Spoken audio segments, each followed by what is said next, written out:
Now, a couple spoilers. A couple turns that the movie did take. One was early on, well, not early on, maybe in like about a third of the way through this movie, they're at a playground, and the mom and the son are at the playground. And for whatever reason, she loses track of him for a couple minutes, and he wanders a little bit off to the side, and you see a stranger off in the corner, like a older teenage boy off to the corner, and the older teenage boy like whispers to him, and it's really interesting because at first you're like, oh my gosh, I wonder if he's being predated upon by the same person that took the original kid. That'd be a terrible turn, but I could see that being a big twist. So you're not sure what's going on there.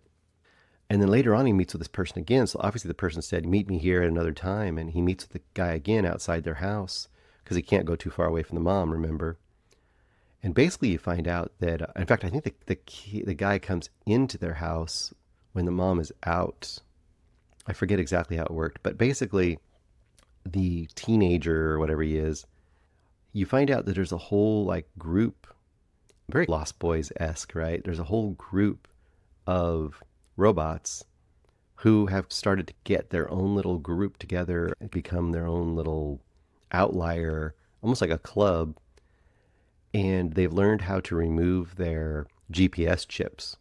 And this guy helps him remove his GPS chip. But he doesn't tell the mom. He just removed it. So they set up this interesting thing at about the third away, halfway the point in this movie, that what's happening with this group of kids, and some of them aren't robots. They all meet at like a factory or something someday, and they're all meeting and talking and stuff. And you find out that some of them are just probably like kids that have either been abused or had a terrible life and are trying to escape. And of course, the robots want to escape being essentially just the toys or emotional support creatures for humans. They want to be their own beings. And you think that's going to be a huge major point in the movie, but it drifts away from that. You forget about it for a while, and it comes back to it again at the end. So I think that narratively is a little bit of an issue. I feel like it could have been built upon for the whole second half of the movie a little more in a strong way. I think it just forgets about it, but then comes back to it really strong at the end. Because essentially in that second half, you start to have some big rifts between the mom and the dad and the kid. They both parents start to feel like it might be a big mistake. And the dad's more resistant at the beginning. The mom isn't. She's more like attached to him as an emotional support animal in a sense. But as time goes on, she becomes more and more problematic. She can't handle having him around. It's almost making it harder on her. And at some point, he notices this, the boy does.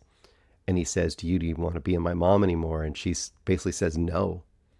And he's like, okay, well, I can be done with this then. Let's be done. And the father, on the other hand, is slowly starting to connect with the kid and he starts taking the kid out to places where the real kid, like the train stations where the real kid might have got abducted.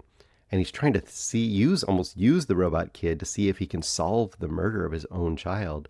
So in a sense, he's using him as like a investigative tool, which is also really unfair to the robot kid. So there's these two things going on.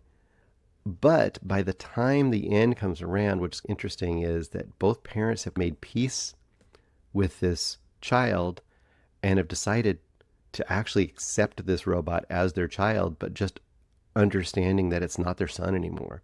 Almost accepting it as its own individual being. So in a way, they've become more balanced towards the end of the movie in the fact that they are accepting this robot as a being, as a living member of their family that's not their son.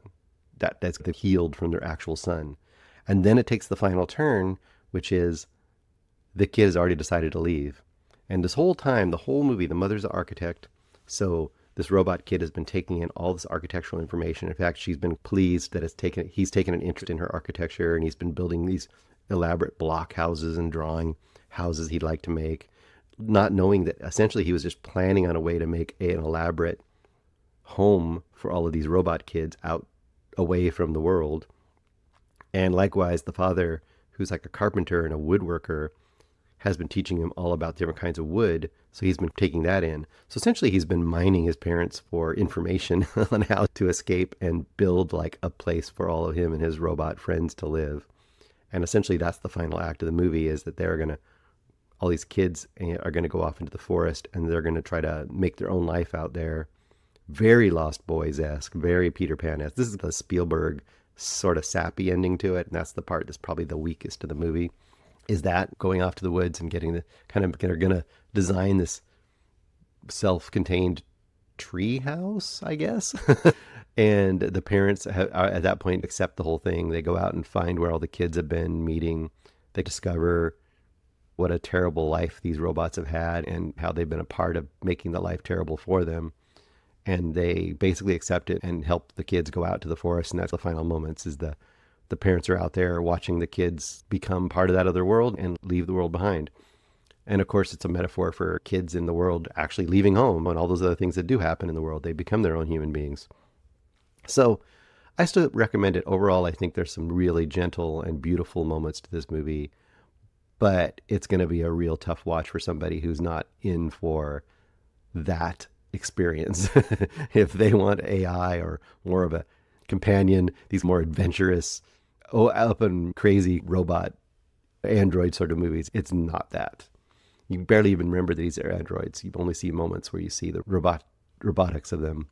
All right, so 3.5 stars for Sheep in the Box.